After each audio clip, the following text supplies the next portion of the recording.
Hello friends, welcome back to my channel. আমাদের খাওয়া দাওয়া এইমাত্র সারা হলো, ভাত খাওয়া। সকাল থেকে ব্লগ করিনি, আমি শুয়েই ছিলাম। আমার প্রচণ্ড মাথা ব্যথা করছিল, উঠতে পারিনি। এক একদিন হয় আমার সকালের দিকে মাথা ব্যথা করে, ঘুমটা ঠিকঠাক না হলে না এরকম মাথা ব্যথাটা করে। তো প্রীতি প্রাপ্তি গোপালকে আর ঠাকুরকে করলো, আর ঘর ঝাড় দিল প্রাপ্তি।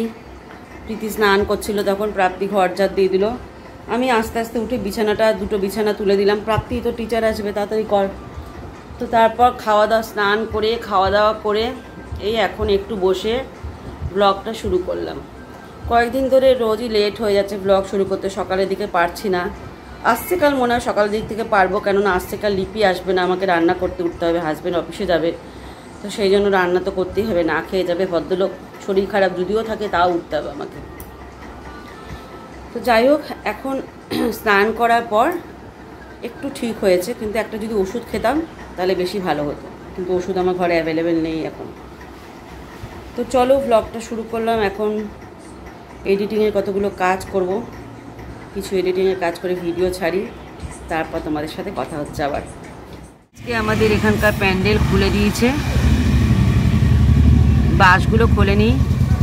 আবার শুরু হবে এই প্যান্ডেল তোমার দুর্গা পুজোর আগ দিয়ে। না, ভাদ্র মাসেও একটা প্যান্ডেল হবে, কেননা ভাদ্র মাসে কালী পুজো তো আমাদের এখানে হয়, প্রতিষ্ঠা হয়েছে ভাদ্র মাসে কালী পুজো। আর দেখো ট্রান্সফরমারের তারগুলো, দেখো কত রকমের তার, হাই ভোল্টেজের তার দেখতে পাচ্ছ। আমাদের বাড়ির থেকে ঘরের থেকে কতটুকু দূরত্বে, মাত্র দু হাত থেকে, এখান থেকে একটু দূরত্ব, কিন্তু বারান্দা থেকে দেখাতে পারবো না, বারান্দা পুরো জামা কাপড়ে ভর্তি। বারান্দা থেকে 2 হাত হবে, মানে কতটা আর এখানে দেখো গাছগাছালিগুলো পুরো ভরে গেছে বর্ষাকাল ভরে একদম। আমার ওই দিকে জানলার একদম ওইদিকে দেখো, তার ফোনটা না পড়ে যায়, 2 হাতে ধরি, ওই দিকের জানলায় একদম ছুঁয়ে যাবে, ঢুকে যাবে। এরপর বর্ষাকালে না এরকমই হয়। তাও তো জমিটা অনেকটা নিচু হয়ে গেছে এখন পরিষ্কার করার পর, নাহলে জমিটা আমার 2 তলা নিচু হয়েছিল।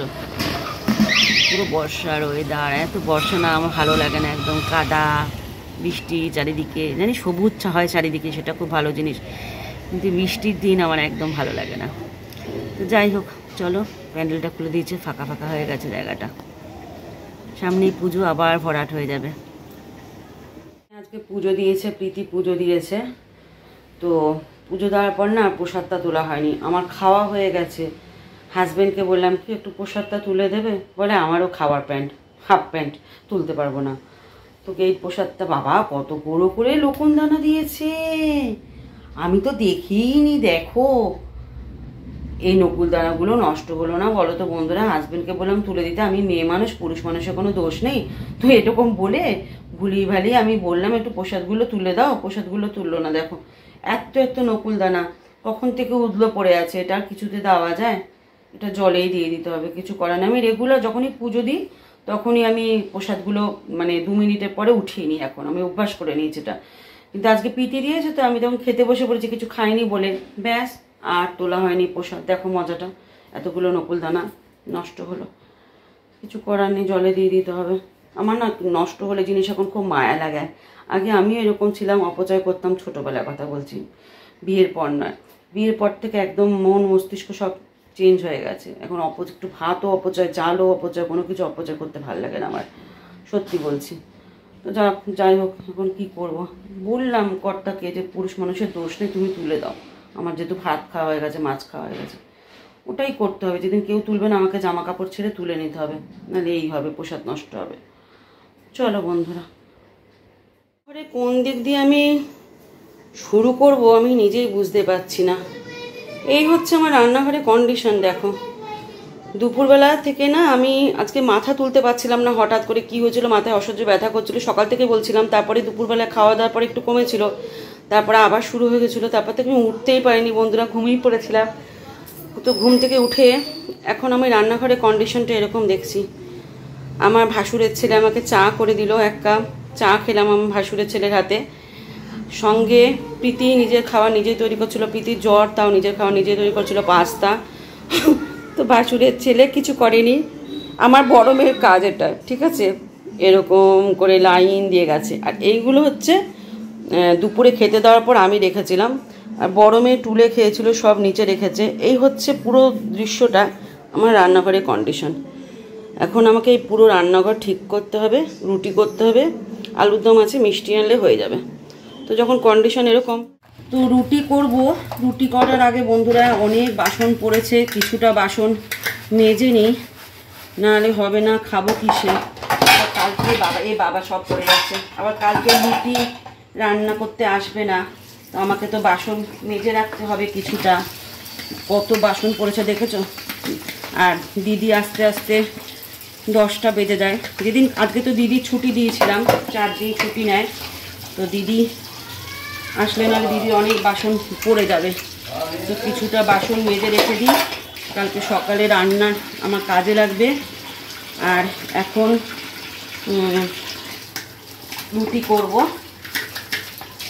কত বাসনের কোমর আমার ব্যথা করবে আজকে। এরপর রুটিটা করতে যেতে হবে। আমি দুপুরের সেই পর থেকে আর ব্লগটা করতে পারিনি, তারপর সন্ধ্যের পর থেকে ব্লগটা শুরু করলাম। হয়তো কালকে সকাল পর্যন্ত কন্টিনিউ হবে ব্লগটা, মানে আজকে রাতে নাও শেষ হতে পারে ব্লগটা, আবার শেষও হয়ে যেতে পারে, বলা যায় না।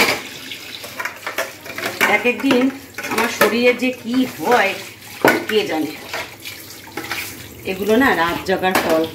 দিনের পর দিন রাত জেগে জেগে কাজ করি আর সকালে ঘুমাই পড়ে পড়ে। কিন্তু আমি তো ঘুমাচ্ছি সকালে, বলো বন্ধুরা, তাতেও কেন শরীর খারাপ হয়? মানুষের শরীর তো, এটাই হচ্ছে ব্যাপার। তো চলো আরও বাদ বাকিগুলো মেজে নিই, পরে তোমাদের সাথে কথা হচ্ছে। বাসন মাজা ডান। জলের বোতলগুলো হাজব্যান্ডকে বললাম একটু ভরে দাও, আরও জলের বোতল আছে। আর এই কটা বাসন রেখে দিয়েছি ওনার জন্য, কালকে সকালের জন্য। আর এখানে 2 দিনের দুধ ছিল, ঠিক আছে, এই দুধটা আমি এদের দেবো না, তাই একটু ক্ষীর করে নিচ্ছি, একটু চিনি দিয়ে, একটু বাতাসা ছিল দিয়ে ক্ষীর করে নিচ্ছি। অনেকদিন পায়েস খাই না বন্ধুরা, জানো তো, পায়েস খেতে ইচ্ছা করছে। দেখি কালকে যদি হাজব্যান্ড অফিস যাওয়ার আগে আমাকে একটু দুধ আর গোবিন্দভোগ চাল আছে বোধ হয়, গোবিন্দভোগ চাল এনে দেয়, বাতাসা এনে দেয়, সাদা বাতাসা, তাহলে একটু পায়েস করবো। কিশমিশ কাজু আছে অ্যাভেলেবেল ঘরে আমার। তো এখন চলো আটাটা মেখে নিই। কোমর আমার একদম এখন পেন হচ্ছে, এক নাগারে দাঁড়িয়ে তো কোনো কাজই করতে পারি না, কিন্তু অনেকটা বেলা হয়ে গেছে। চা খাওয়ার পর, সন্ধ্যের পর চা দিল ভাইয়া একটু, মানে আমার ভাসুরের ছেলে, কেননা প্রীতি তখন ক্লাস করছিল অনলাইনে, তো কম্পিউটার ক্লাস, পাস্তা করে গিয়ে ক্লাস করছিল। ভাইয়া এসেছিল। আমাদের ছেলেটা খুব কাজের, ওর মাকেও খুব হেল্প করে, এক কথায় হেল্প করে দেয়। তো ও বললো ঠিক আছে করে দিচ্ছি, তো চা করে দিল, চা খেলাম, তারপর এনার্জি নিয়ে কাজে নামলাম। তো এখানে আলুর দম আছে, আলুর দমটা গরম করবো, একটু মিষ্টি নিয়ে এসছে, মিষ্টি দিয়ে রাতের খাওয়া হয়ে যাবে।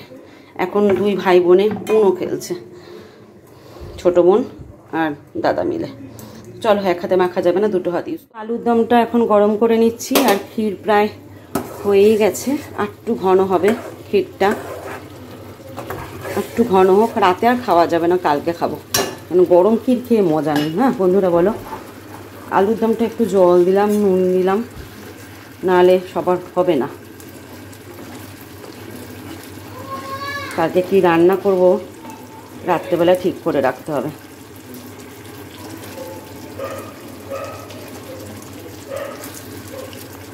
চলো আলুর দমটা গরম করে নিই। বৃষ্টি হচ্ছে বন্ধুরা, কিন্তু গরম একদম কমছে না, গরম কমছে না, ভ্যাপসা গরম। আমার যে অবস্থা না এখন রান্নাঘরে, না দেখলে বিশ্বাস করবে না তোমরা। তো চলো এটা ভালো করে গরম করে নিই।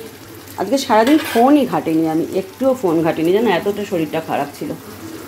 এখন একটু সন্ধ্যের থেকে ব্লগটা আবার শুরু করেছি। তো চলো আলুর দমটা গরম করে নিই, ভালো করে ফুটিয়ে নিই, ক্ষীরটা একটু জমাট করে নিই, তারপর গ্যাস ফ্যাস মুছে দেবো। টেবিলটারে উল্টো করে বসে আছে, উল্টো করে বসে ফোন ঘাটছে।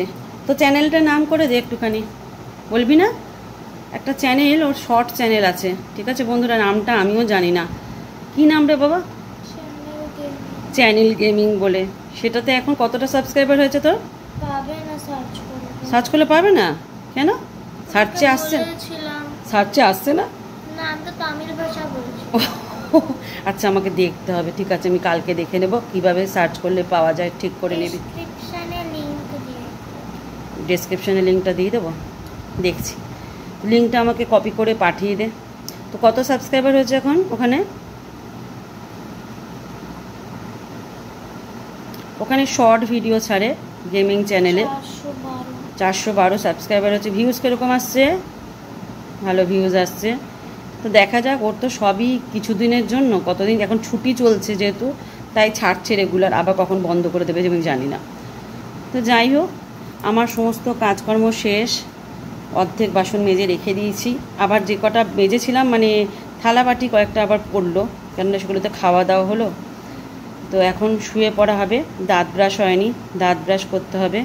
দাঁত ব্রাশ করে আমি আমার ছোটো মেয়ে শুয়ে পড়বো। বড় মেয়ের মশারি টাঙিয়ে দিয়ে এসেছি, বড় মেয়েও শুয়ে পড়ছে। বড় মেয়ের জ্বর এসছে, প্রীতির এসছে জ্বর আবার, মানে এক এক দিন এক একটা লেগে আছে। এই এতদিন প্রাপ্তি ভুগলো, প্রাপ্তি ঠিক হতে না হতে প্রীতি আবার পড়লো। কি বলবো বলো, প্রীতির থেকে থেকে আসছে, গা হাত পা ব্যথা, থেকে থেকে জ্বর আসছে। ওর দিকে ক্যামেরাটা অন ছিল। প্রীতি থেকে থেকে জ্বর আসছে। ওয়েদার চেঞ্জ হচ্ছে না, এই ওয়েদার চেঞ্জের জন্যই হয়েছে। কালকে তো কলেজ নেই, কালকে রাখি পূর্ণিমা, মানে যেদিন তোমরা ব্লগটা পাচ্ছ সেদিনই রাখি পূর্ণিমা। তো ছুটি আছে কলেজ। যদি কমে যায় তাহলে পরশুদিন কলেজ যাবে, আর যদি না কমে তাহলে পরশুদিন কলেজ আর পাঠাবো না ওকে। কেননা ওয়েদার চেঞ্জ হচ্ছে, এই বৃষ্টি বাদলের দিনে যদি একটু মাথায় বৃষ্টি পড়ে তাহলেই হলো। তো যাই হোক, ব্লগটা কত বড় হলো জানি না। ভেবেছিলাম যে কালকে আরও একটু করব, কিন্তু দেখি কত মিনিটের হলো। যদি দেখি 9 মিনিট বা 8 মিনিট হয়ে গেছে তাহলে আমি এখানেই এন্ড করে দেবো। সকাল থেকে তাহলে অন্যরকম ব্লগ করব। কালকে আবার রাখি পূর্ণিমা, কালকে একটু ইচ্ছা আছে বজরংবলীকে আর গণেশকে আমি রাখি দেবো। হাতিতে পড়াতে পারবো না, ওদের ঠাকুরদের সামনেই রেখে দেবো। আর প্রাপ্তি গোপালকে পড়াবে, বজরংবলীকে পড়াবে, গণেশকে পড়াবে, তারপর ওর ভাইকে পড়াবে, মানে দাদাকে পড়াবে, দিদিকে পড়াবে, 2 দিদিকে পড়াবে, আরেক ভাই আছে তাকে পড়াবে, সবাইকে পড়াবে রাখি পূর্ণিমা। আর যাই হোক, হ্যাঁ হ্যাঁ, ওর স্যারকে পড়াবে। আর যাই হোক, তোমার কি বলে, ঝুলন জিনিসটা আমাদের এখান থেকে উঠেই গেছে। ঝুলন জিনিসটা একবার বললাম হাজব্যান্ডকে কি চলো ঝুলন করি, আজকেই বোধহয় ঝুলন যাত্রা ছিল, যত সম্ভব ঝুলন করি। মেয়ে তো কোনোদিন করেনি, ছোটো মেয়েও না বড়ো মেয়েও না, আনন্দ সহকারে পড়বে। ওর বাবা বলছে ঝুলনের জিনিস নাকি এখন পাওয়া যাবে না, এখানে পাওয়া যায় না। আর করতে পারলাম না। তারপর প্রীতিটারও জ্বর, কী করে করব। ইচ্ছা ছিল ঝুলনটা করার, একটু আনন্দ করে ঘরে ঝুলন করব। রাখি পূর্ণিমার আগের দিনই বোধহয় ঝুলন যাত্রা হয় না? ঝুলন যাত্রা চলে অনেক দিন, আমাকে একটু বলো তো, আমি ঠিক এটা জানি না ঝুলন যাত্রাটা কবে হয়। করা হলো না, আর কিছু করার নেই। তো যাই হোক, চলো আজকের মতো ব্লগটা এখানেই এন্ড করছি। সবাই ভালো থেকো, সুস্থ থেকো। আজকে কাল আবার একটা ছোট্ট ব্লগ নিয়ে হাজির হবো। তো আজকের মতো টাটা।